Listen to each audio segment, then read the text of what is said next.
This is Fam Electric Ghost, and we're live on the air with Stephanie Warlick, and we're going to talk about a bunch of things today. One of the things is building a sound foundation for your new small business, and I want to welcome you to the Fam Electric Ghost podcast.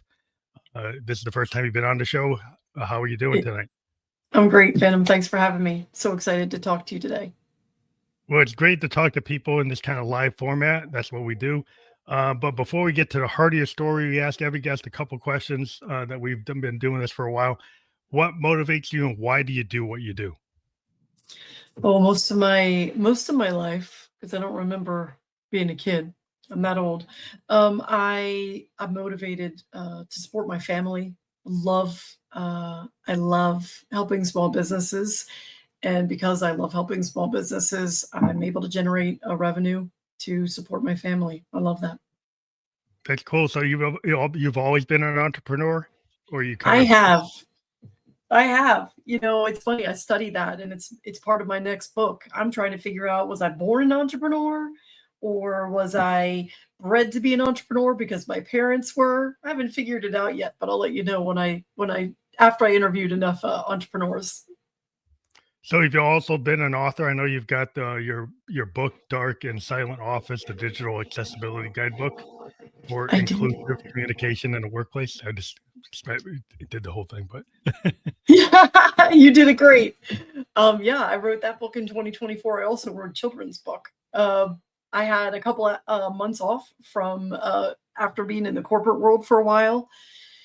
And once I could walk and breathe because I wasn't working 16-hour days, the creativity flowed out of me. And I got two books out. One, the children's book I'd held in my head for 20 years. That's called Squirrels Bowling on the Roof. And then Dark and Silent Office was my need and desire to solve a problem. I call that standing in the gap. I saw a problem in the workplace where human resources professionals are really great at being inclusive and welcoming to people to come to their workplace. But when they get to let's call it the front door of the office, they pretty much lock and close and lock the door and say, well, we really aren't accessible because we don't know how to be digitally accessible. And so I tried to solve that problem for HR professionals. oh wow. So does that include, like, I know my daughter is an accessibility kind of expert in the arts, that she does a lot of advocacy for disabled artists. So she has an Yeah. online approach to, like, galleries for artists. So she has like a way of creating online galleries and these projects where she brings artists around the world online who are disabled, and allows them to present their work in these online galleries, and that solves the problem that some people don't think about. That's what a beautiful mission. Absolutely. So that sounds like it's a little bit digitally accessible and a little bit, helping people who might have trouble getting to museums from a Yeah. logistics perspective and communication. But I focus on digital accessibility and content accessibility. I say, digital accessibility is primarily making websites available. So having closed captions on or color ASL and stuff like contrast, that. those kinds of things, the right fonts. But as peers and individuals within a workplace, we don't communicate with each other through a website. We communicate with each other through content and documents, or Slack and email and proposals and PDFs and things like that. So it's really how to make those documents and putting very quick, easy, low cost, low tech effort in place to be accessible and inclusive so that everybody can participate in the conversation. So digital accessibility and content accessibility, you kind of went over that. Those are problems that people probably aren't aware that they have in enterprises. Maybe they don't even measure the issues with that. So how do people come to you? Have they recognized that they have a gap or an issue, or how do they determine that they need to talk to you? That's a great question. Well, we have laws that So the law, require it. so if somebody does an audit and finds out they're missing that piece. Yeah, yeah, and hopefully we just know those compliance laws. The EAA law in Europe just came out in June, and we have those other laws in the US. However, I think the better reason is to grow that awareness. That's really what my book was about, was ensuring that people brought awareness forward because that's half the problem. That lack of awareness is why we're not doing it. And there are statistics after statistic that show that businesses that are more inclusive are more successful from a revenue generating standpoint. They have better goodwill with their clients. There's all kinds of great business reasons, in addition to being inclusive and having a better, more diverse conversation in the workplace. Yeah, it's interesting because it's been kind of a pushback, being a diverse individual myself. Okay. I'm African American and Native American, and it Um, seems like in the workplace today, there's been a big retreat from a political standpoint that yeah. potentially me walking in the room, people suspect that I'm like DEI. So then some like DEI, I'm not valid to Yeah. be there. And so a diversity of opinion or position is like somehow like, well, now that like how does that get navigated? It's really disappointing, I'll be honest, and I'm sorry that you have experienced that and experienced that. It is definitely frustrating. I continue to fall back on this idea that we are all better when we have a more diverse environment. We are stronger. We want diversity of thoughts. We want diversity of experiences. We want a myriad of thoughts and ideas that solve our problems better. And so I guess our work is to continue to communicate the value and the benefit that is an outcome when we have these diverse environments, and hope that outside of our political realms that our businesses do experience this positive benefit and want to continue those to reach those positive outcomes. Yeah, kind of like specifically, in terms of accessibility to content online for like people with the disabilities, like American Disabilities Right. Act. So if you have Right. people who are blind, people who are disabled, like my daughter has kind of an invisible disability, agoraphobia, and some like issues that are not like readily apparent. But Right. she's got, so, she's on Social Security disability and she's working and doing a lot of work. But it's like sometimes people don't give that weight, or they Yeah. don't try to, open up the doors to make things accessible. Like they don't do the closed That's right. caption. They That's don't right. have an online presence. So they don't have a way for people to, do it unless they walk in the door Yeah. physically. And so That's then right. if you don't have content accessibility or digital accessibility, then it's a global workplace. I've lived in Japan. Yeah. Um, and a lot of times, I mean, in IT, we have, we're taking calls in India, taking calls from Poland, got people in Vietnam, got people in EU. So we have a lot of diversity in culture, Right. and the culture of somebody from the EU or somebody from Spain or somebody from Taiwan. There's a difference, and sometimes you need to understand like that in Yeah. communication. And so I'm That's wondering, right. like, how far does that go with what you're talking about in terms of content accessibility from a language or cultural perspective? Well, culturally, and how do I say this? I mean, disabilities are worldwide. Every culture, every nationality experiences them. So the messaging, the value and the benefit of what we're talking about spans the world, um, and the education and awareness that is needed is necessary around the world. Um, I think that the awareness really is the crux of the problem. When someone has not experienced or had someone close to them with a disability, we don't teach it in our schools. I mean, I can't speak to other cultures, but we don't teach it in our schools, and it's not something we actively work with educating people. Why isn't American Sign Language offered in our high schools as one of the primary languages? Like ASL, yeah. It's Yeah, I mean, do right. you actually have content that satisfies that? Do you have the closed captioning? Is it accessible in that way? And then maybe you don't even That's right. realize it's mandated that you do that, It's and you don't value that. But not that maybe you were on purpose not valuing it, you just didn't think about it. Yeah, it is a lack of awareness. So bringing forward the awareness and the education, and I try, and when I speak to business owners, I'll say something like, "Well, let's say you put together a board report and you're talking about your annual fiscal numbers, and you've just presented it to the board, and three of the board members are colorblind, and the charts in the report that you put together don't accommodate someone that has Mhm. colorblindness." Yeah, Did you that's like want them to did you want them to read the reports, or did you want them to feel angry about your statistics and your messaging because you fail to be inclusive? It's something so easy to do, right? Use a font that people can read, and that's a 12-point font or greater, and not, possibly non-serif font, making sure that things have color contrast so that people that have low vision can read it. Again, presenting a meeting where closed captions on. Think about board members in our society. Many of them are older. yeah, If they they probably need can't that. hear, right, They they're on the probably meet. yeah, they probably won't even tell you. The That's problem right. is a lot of times people won't even tell you if they didn't hear That's it. right. They won't That's tell right. you if they didn't understand it, you know? 100%.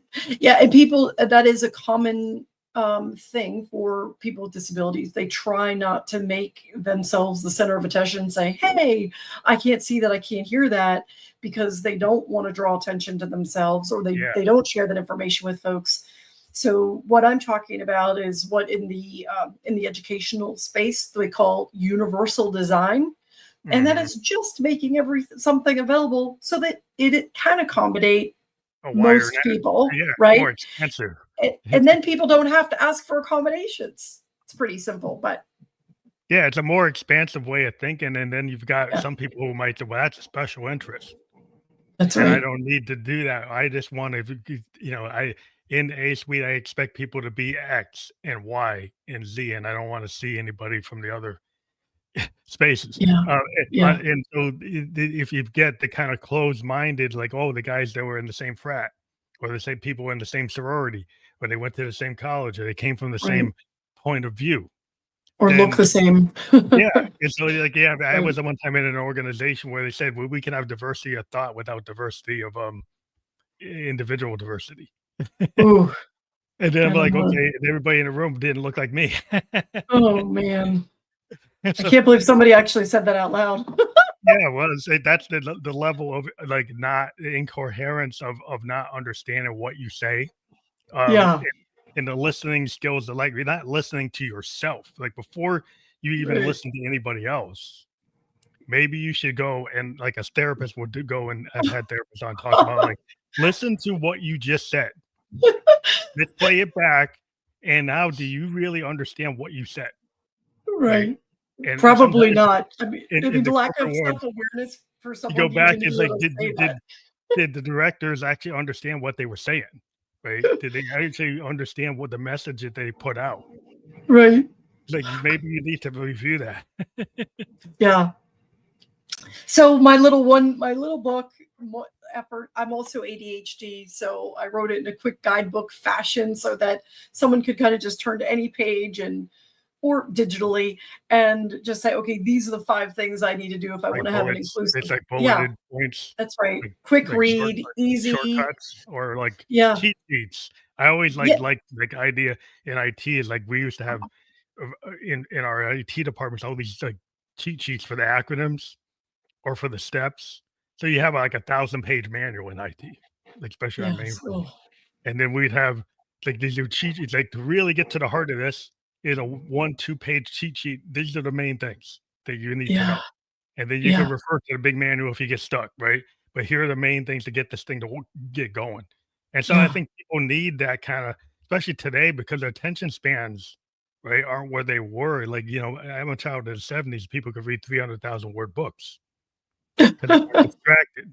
Now people say, well, barely can read 60,000, 70,000 word books.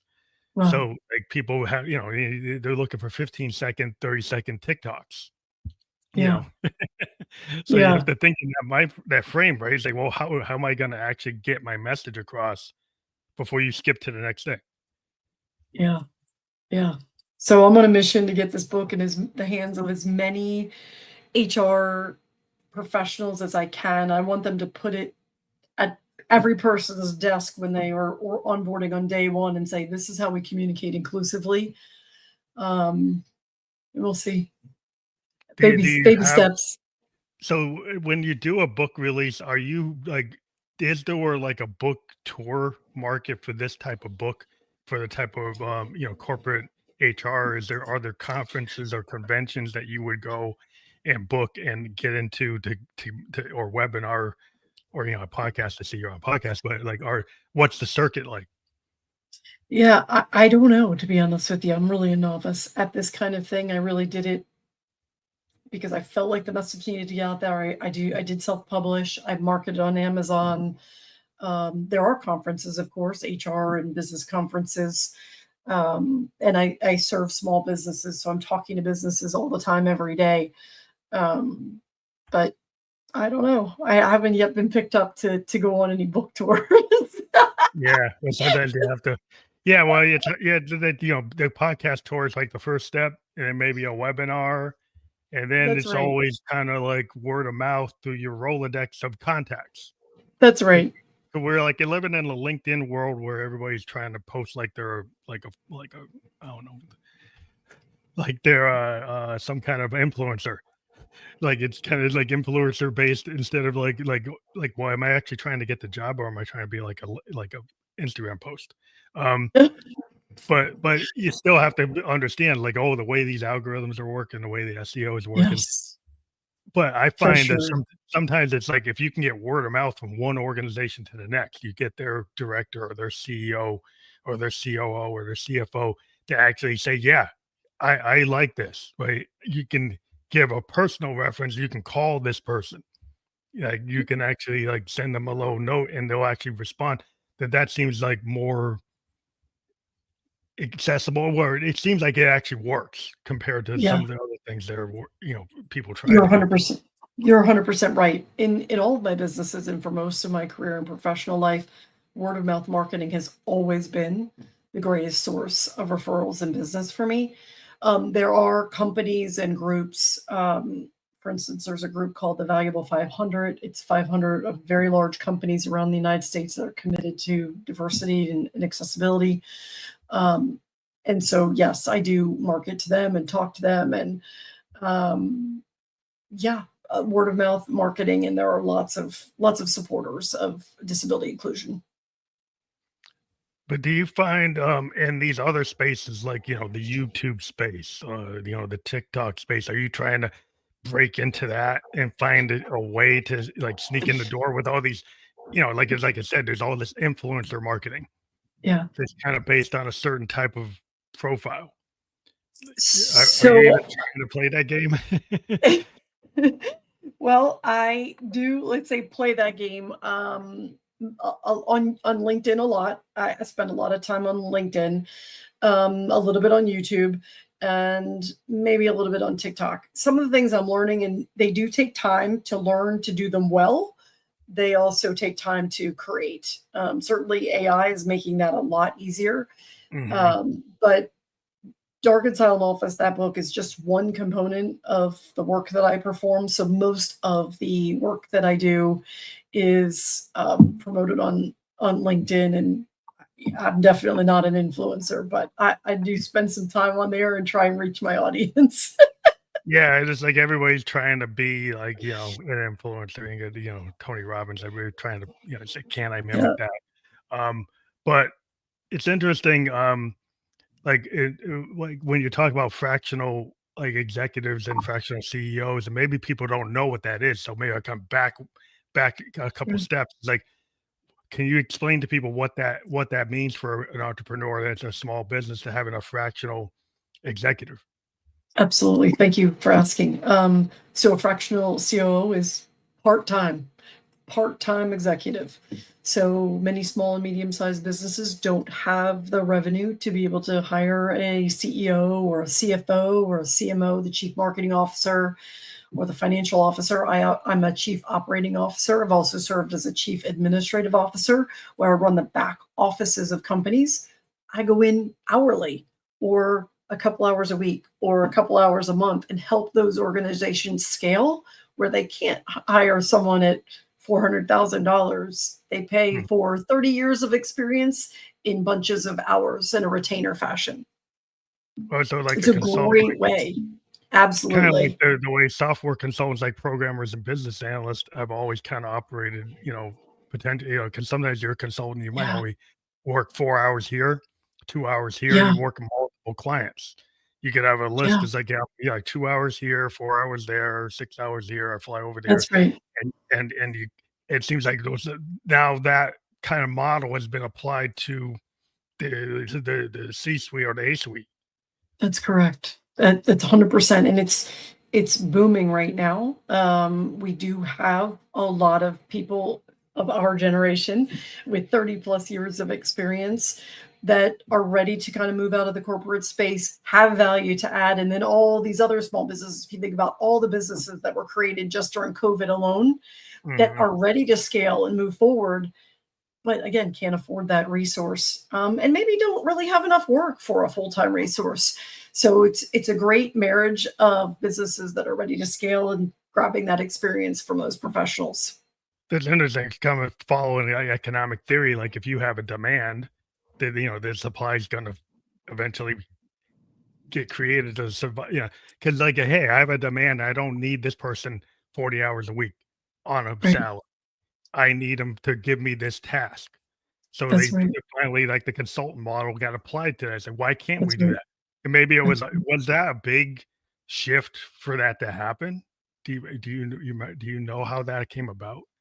I don't know. I know it's been rising in popularity over the last couple of years. It just happened to be good timing for me. I really You did were able kind of to get jump burned out into in the corporate space. And while I still many days work just as much and as many hours a day as I did before, um, I love it. But I you're the love the captain of your own variety. ship. Yeah, I Yeah, think the thing is, like, a lot of us, like, I used to work it for the Fortune 500s and I decided I went with a smaller company. yeah, I was a consultant for many years, and now I'm with a startup, and I like the idea that this smaller startup is more nimble, absolutely. and because they're more nimble, they're willing to, like, I can wear many hats. Like, in a Yes. startup, I can, like, one day I'm a QA person, next day I'm a BSA, then I could be doing architect, then I could be Yeah, doing design, it's whatever I need to ramp up to, and if you've absolutely. got people with 25, 30 years experience, they can satisfy that work order. The Yes. work order is, we need to scale. It's like, well, how do we get Yeah. people to know how to do that? Yeah, you're exactly right. But I think it takes a special personality to be able to work for a startup as well. It's very chaotic. So if you're a person that needs like firm Structure, structure and yeah, organization and wants to 9 to sit down 5. and do one task and not change priorities, it's not for you. I personally, again, it's probably just my personality because I get bored kind of quickly. I love the variety. I love the changing Mhm. priorities. I love wearing multiple hats at any one time and switching throughout the day. And I've always been like that. So I love, and that's one of the reasons why I focus on small and medium sized businesses to help them grow because there's so much green space to help them Yeah, they're more define their nimble. organizational They're not structure. so hung up on their bureaucracy where you get some big Oh, organization. It's like they might have this idea that I wanna be agile. yeah. I wanna be able to do that, but then their bureaucracy still throws you into a waterfall, and they say, "Well, we're having a scrum session, but you're still running a waterfall. You're still doing a waterfall, but you're saying you're doing a scrum." It's like, "Okay." Like, "Okay, you can believe what you wanna believe, but you're not. You're still running the waterfall." It's like, "What are you doing?" Uh, yeah. Yeah, I get you. I've managed a team of software developers. I know exactly what you're talking about. Yeah, it happens all the time. It's like they wanna be able to report they're doing agile, but they're really not. It's okay. Right. That's nice. But it's like it's cool to know people that know, like what they don't know, and then Yeah, seek out the information to solve the problem, and are that's not right. like, gonna totally it's like at my job as a software, BSA is provide multiple options to solve the business case or the user story. Mm. Mhm. And I'm not gonna say, "Well, I don't need to do it in COBOL or I don't need to do it in blockchain or .NET or whatever." It's like I'm kinda software agnostic. Let's find the core problem, identify that Absolutely. problem, and then figure Right. out who could work on it, what technology we could use. And Yeah. where some people come to you with the technology without, and they're kind of just selling that Yeah. without really, and trying to force it like a square peg Yeah. into a round hole. Like, Exactly. No square pegs, which round what is holes. it? Yeah. You said something a second ago about about people kind of fitting the molds and things like that. I think the really interesting thing about fractional work that it's not just about bringing in someone in that's affordable for a period of time. It's also visionaries recognizing that in order to help visionary founder owner, in order to grow their company, they kind of have to let go of certain things. Mhm. They have to relinquish responsibilities, and they need to really focus on what they do best. And that's a big growth hurdle for a lot of small businesses. So that founder may be amazing. They may be a great marketer. They may be great at finances. They may be great at making the recipe and creating the thing. But you can't do it all the time. And Yeah. so releasing some of that out and giving it to other people that you can count on to help grow your business, where you focus on those core responsibilities that you're amazing at and want to perform, is really how a small business gets to scale.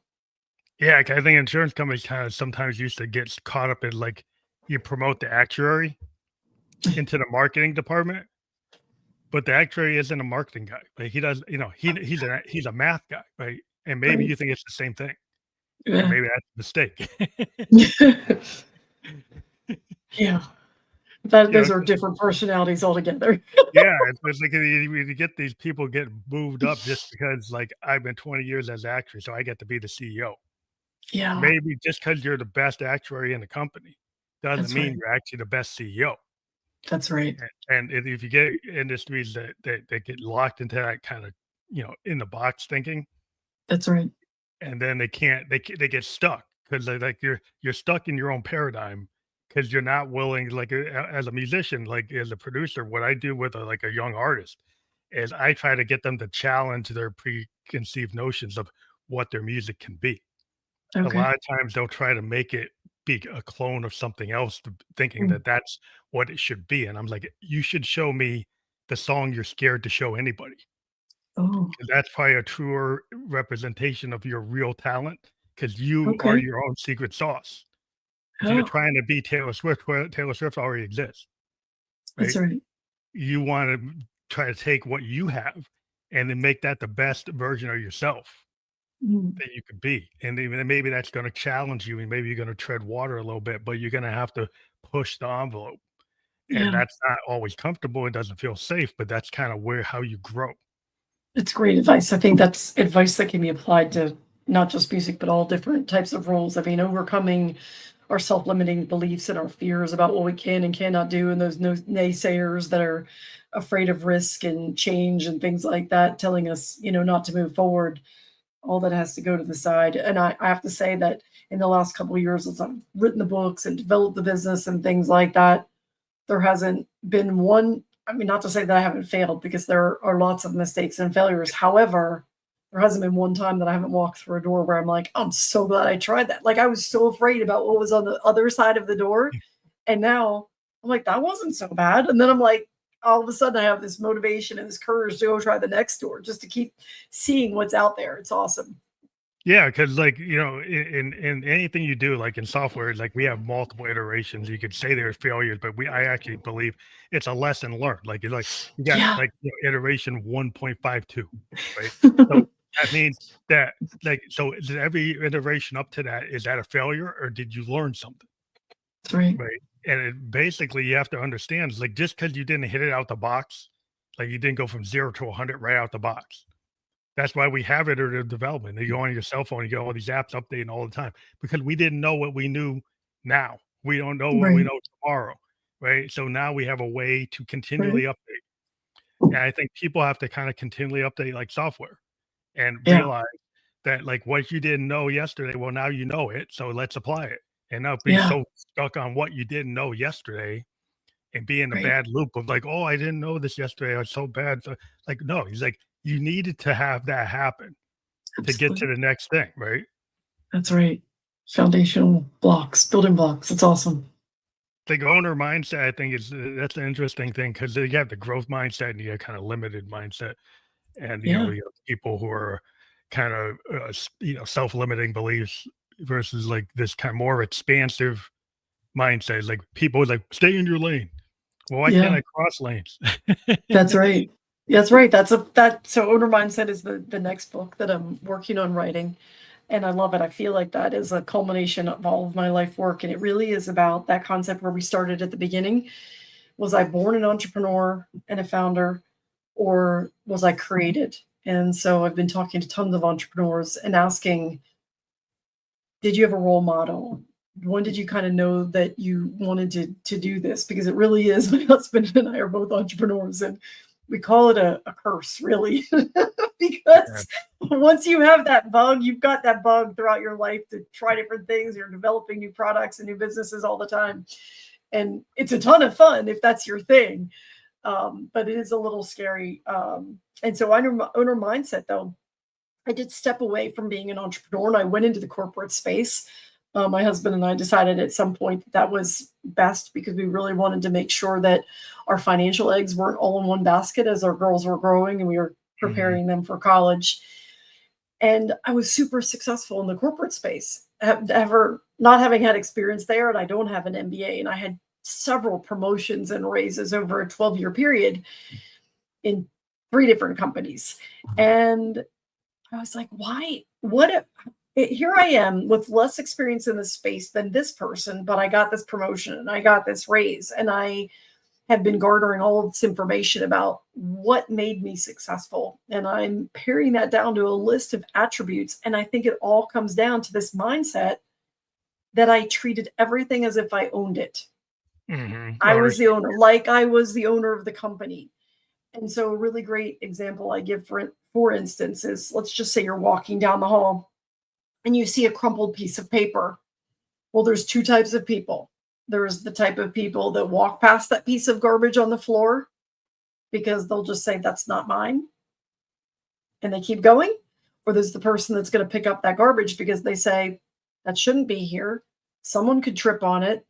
I don't want my company to look messy like that.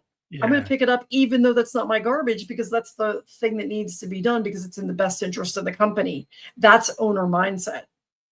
And everything I tackled and performed in the corporate workspace, I tackled with that mindset and was always forward thinking, answering the questions that I knew my bosses and owners and managers were going to ask before they got there, anticipating. And I want to teach people how to do that But also what to you were able to gain do is some success. people might do that, but don't know how to kind of self-promote or get themselves noticed doing Yeah. that. So in I some don't, organizations, you could have somebody that like you could have a guy that's always coming up with new ideas as a programmer, right? right, He's always finding the problems, but right. he doesn't get promoted to be an architect. He doesn't get to be in the architect structure. He doesn't go up that line. They just keep him pigeonholed in his position. He doesn't get the opportunity, maybe because he doesn't know how to go on that forward motion. What made you kind of be able to Yeah. forward motion that? Yeah, it's a good point. That is part of the book. So where I'll talk to people about, I mean, certainly an obvious one is you need to build champions within the company, someone that is going to help. I do believe that employees are observed and someone will always notice when you pick up that piece of garbage. It is then about positioning yourself to make sure that there is awareness further out. Champions are a big one, networking within the organization. But really, the other thing is diversifying. So I'm a generalist and I always volunteered for new work. So let's just go back to your software engineer person example.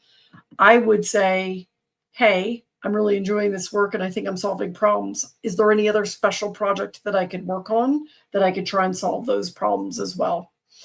Some corporations don't allow for that. And then I might just say, find a different corporation. Yeah, that's where you can have that's where I think that's where the person maybe didn't realize that, their father maybe stayed there for 20 years or they got their Yes. grandfather stayed somewhere 20 years, and they don't realize, like, when you hit that wall and you're not given the opportunity, kinda like when I left the corporate 500 Fortune 500 to go into a startup because I like the ability that if I come up Right. in a startup, say I want to do this, I volunteer to that, I get to do it. I get to own it. Right. And Exactly. you get compensation, you get bonuses, you get the work, you get the Yeah. responsibility, you get to work on the new project. That's right. You get to make it happen. So you're not just sitting there waiting for somebody to give you permission or give you the thing. You're kind of Right. able to self promote and actually self actualize and actually That's make it right. happen. That's Where some right. people are kind of looking for, well, my boss should pick me for that. Well, maybe That's you right. should volunteer for that. That's right. Yeah, there's no amount of promotion or raise that I ever received before doing the work. I always did it from the perspective of solving a problem for someone and fixing it, becoming that known as that solution provider, that fixer.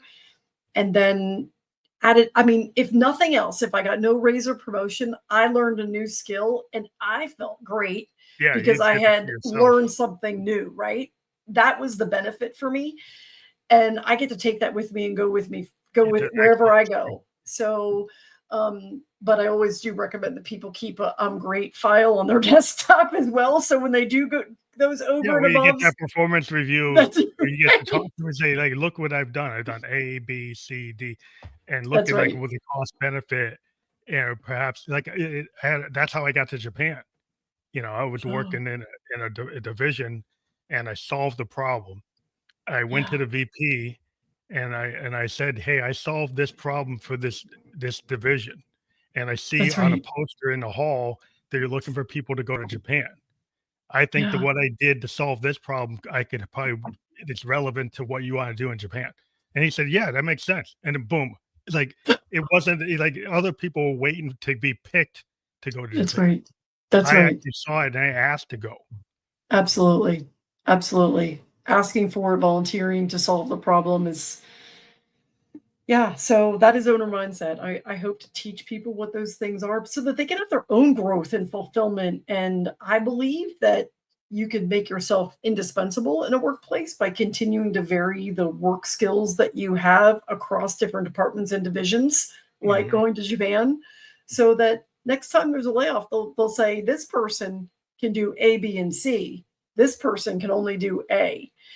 That may not be valid because the person's never had the opportunity for that, Yeah. but at least the awareness was brought forward, and I'd like to teach people how to do that. But I've always had a champion in my corner as well that helped me communicate the value of what I brought to the table, and that developing those relationships is critical. That's interesting because it kinda you have the Swiss Army knife kind of perspective of, like, we're a jack of all trades, and then you got people who are saying, "Well, I wanna be a." I've had people on the show that kind of mindset, and it was like, "Well, you gotta perfect this."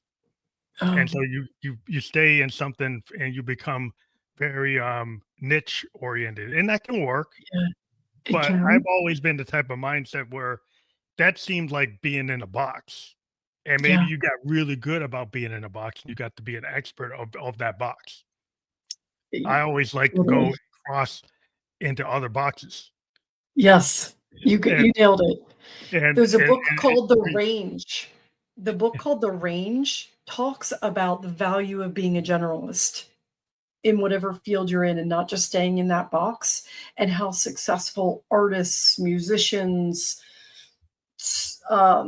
sculptors have a variety of skills and backgrounds, and that problem solving ability when you carry it from one profession to the other is what makes you so great in those other realms. So there's breadth, there may not be depth, as what you were just referring to, and some of your other folks that have recommended. If you're a surgeon, you absolutely have to have depth.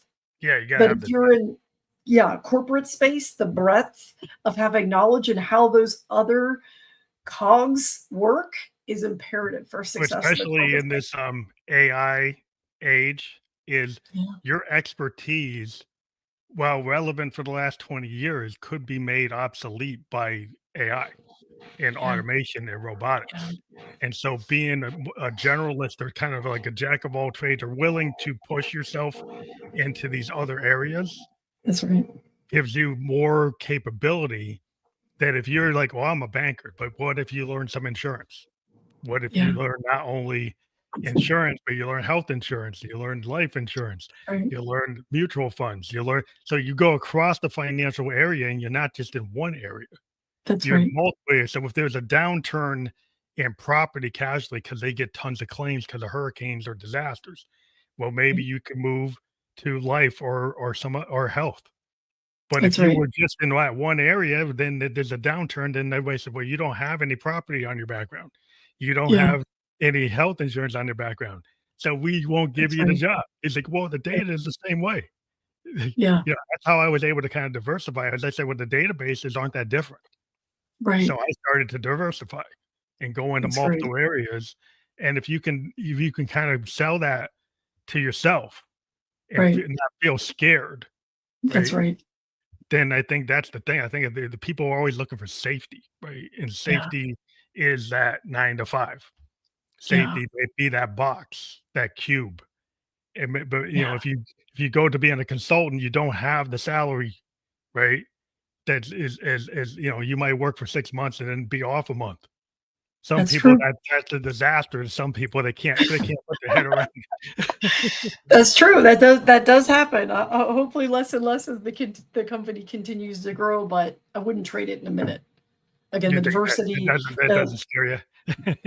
well, I mean, of course, it's scary. But what scares me more is being stuck in a place where I feel bored and not mentally challenged, and I don't get the thrill of helping small business owners. So I'm on the second half of my life. I hope I have 50 more years, but Mhm. I want to see and do more. And being in one place is not the way to Yeah, do it for but this me. being able to, like, does that not being in one place mean that you like to go international? Or you just like are looking Sure. at anything? Most of my work is done virtually, but absolutely I would. I don't speak any other languages. I've been trying to refresh my Spanish, but mostly I would need to be in a place where I'm English speaking. Well, I mean, there's some translators that are really great out there, in terms of virtual translators that I can do Yeah, that. But yeah, the concepts that we're talking about are agnostic and apply to or all businesses. universal, kinda universal. Yeah, they would Yeah. that's what's interesting, like, you get out into the world and, if you go to, like, Taiwan or you go to Hong Kong or you go to Japan, there's so much opportunity in, like, the kinda information technology tech space. Yeah. I've dealt with entrepreneurs, they go off, to China to deal with, like, the infrastructure that can actually take an engineer's idea and then make a product. Ooh, So I met an engineer that created a company, and they didn't know anything about speaking Chinese or Taiwanese, but they realized, like, they had to go there yeah, to get their product built, to get it so they had to go get over the translation gap and say, "Well, I'm just gonna do it." And yeah, and they went and did it because they kinda wanted to be they didn't wanna just give that to somebody else, and right. eventually they could give it to somebody else, but they going and doing it themselves opened up their eyes Absolutely. to that, like, "Wow, I actually can get this done, and it is gonna meet my budget, and they can actually do the product." So it just opens up this whole world. It's like, "Wow, I don't have to be stuck here in Boston. I can go to Taiwan, and I can get this done." It's just an I interesting mean, world that you could jump on a plane and do that, and he's like, "Wow, that actually can yeah. happen." I mean, Boston's a cool city, but Yeah, yeah, it's traveling's a lot of I live fun. in I live in the Northeast, so I mean, I like Boston, but, yeah, it's I just mean, it's not as interesting. cool as Pittsburgh, but Pittsburgh, every place has its own, like, there's some things about every city that are just, really, you know I think if you travel, if you go on the road, like Jack Kerouac on the road, you find the ambience in any place. You find the things that make you absolutely. love it, right? The restaurant in this no corner of the city, the people that they have these phrases. There's just something Yeah, about when you travel that you pick up things. In the virtual world, I get to travel by talking to people like you. So yeah, I get to travel in the mind space or the talk space. yeah, And this is a cool way through podcasting, I think is a universal way to get your idea across, in a long form in a world that's very short form. that you can Yes. actually get some of your ideas around. So are there ideas like the lessons learned that you think would be like 3 big lessons learned that you've learned over the years you wanna relate to the audience? Oh, I think that overcoming the limiting beliefs and fears when you want to do something new is the biggest thing that I've learned, and I think that comes with maturity and age. I don't know, maybe somebody knows that younger, but I did have, as you mentioned, conservative parents that wanted me to get a job and stay at one place for a long time and don't want you to move, and I was like, oh gosh, like I'm gonna go out of my mind if I don't. Ain't no work I for gotta me. go. So I think we get held back and listen to those naysayers. So I think that is definitely number one. Um, I've learned that we cannot underestimate emotional intelligence in terms of working with people, and that skill is never ever going to be taken over by AI. Yeah, I totally Um, believe that. right. So we still are humans. We still interact with people, and I think that that can never be overlooked. And what would be the third thing? I gosh, I Well, you there don't I have have to have a third if you don't. oh, it's so I've learned so much, and the more I am serving as an entrepreneur and a business consultant, I learn more every day. I learned of a new industry in this past year by a client that I didn't even know was an industry that existed. And Mhm. that kind of revelation in my 50s is super cool. I love learning new things and seeing things Yeah. for the first You're time never and just done. You're not done yeah, until you're not here. awesome. That's the way I always look at it. As a Yeah, musician, like, you there's always somebody that's better than you. yeah, There's always somebody that comes out across the different than you, and you don't look at it as a limitations, like, you look at it as, there's no bad note, there's an opportunity to grow. Like, yeah, as a musician, so we like a fusion jazz musician, we look at things of like, I can evolve the song yeah, over time. With every year I get better or I heard something different that this guy approaches it this way. It's like, what if I take a little of this and take a little of that?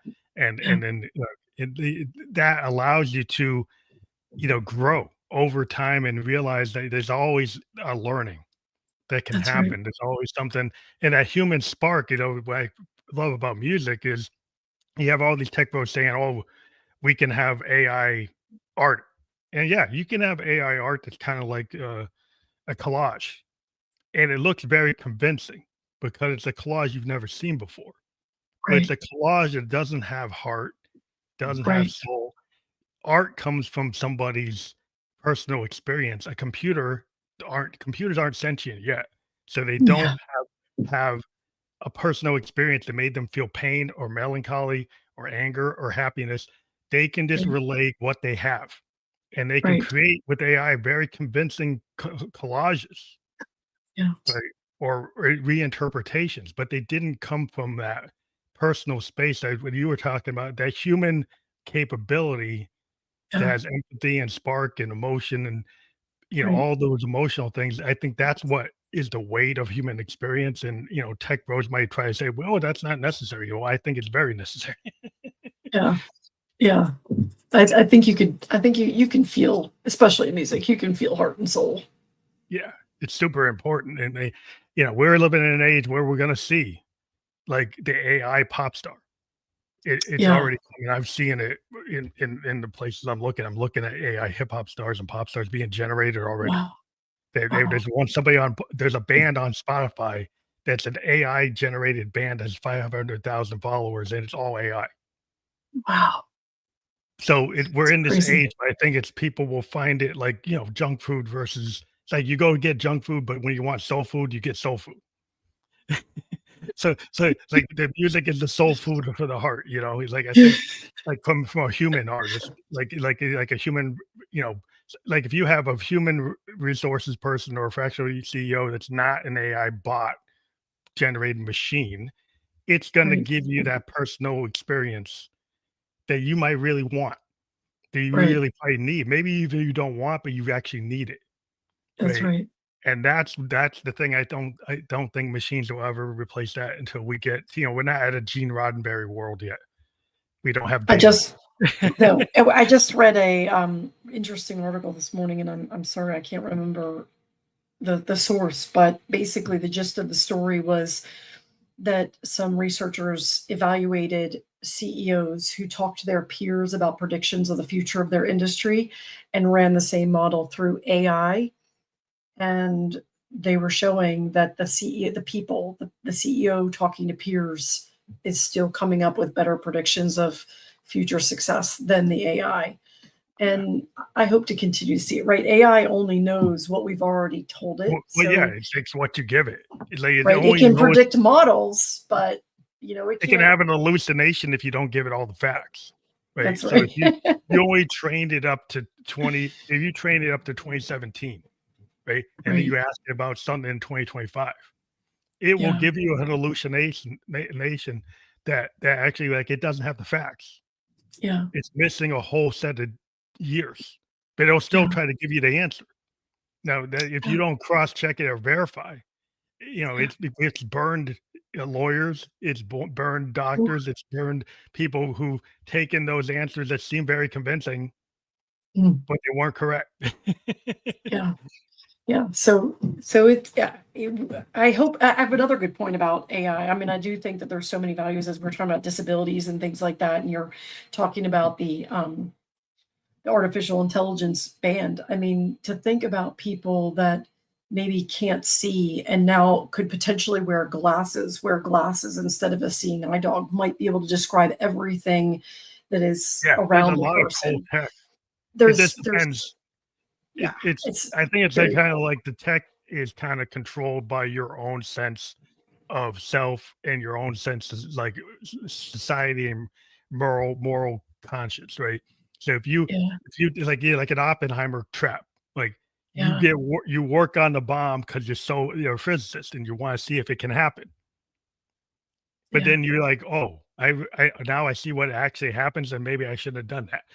That's right. So, That's like, right. so you can take that, you could make a fusion reactor.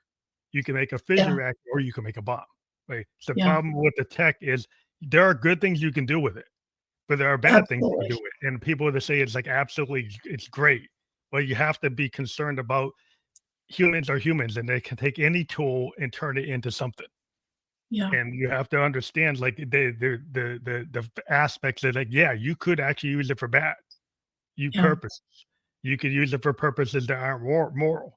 You could use it for purposes that actually are antithetical to human success.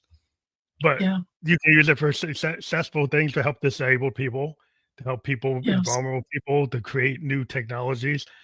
But there's a balance to everything. I'm a Buddhist. There's a scale, and yeah, you have to be aware of the whole thing. that's right. And not just like, Balance in everything is key. yeah, people just look at it, oh, it's this. Yeah, it's this, but it can be that. Yeah. But thank you for being on the show. It's always really interesting to talk to you. I want people to go to stephaniewarlick.com. If they go there, they can get to all your content from there. Yeah. Yes. My books, my consulting. Thank you. It's great Yep. talking to you, Phantom. And that's clickable. A lot of people know in the description of the podcast on Facebook, LinkedIn, YouTube, and any other channel we're on, that URL will be a hyperlink that you can click through. We do encourage people who watch the show to click through on that when they go check it on LinkedIn or YouTube, or Spotify or Apple. You'll be able to click through on that and do support the guests that are on the show by clicking through and checking their content. And if they have books, check out the books, buy the books, read the books, check out the courses. If you offer courses or anything you do, check out the offerings you have. And I want to thank you for being on the show. Thank you. It was a lot of fun. Love talking to you. Thank you so much. Thank you.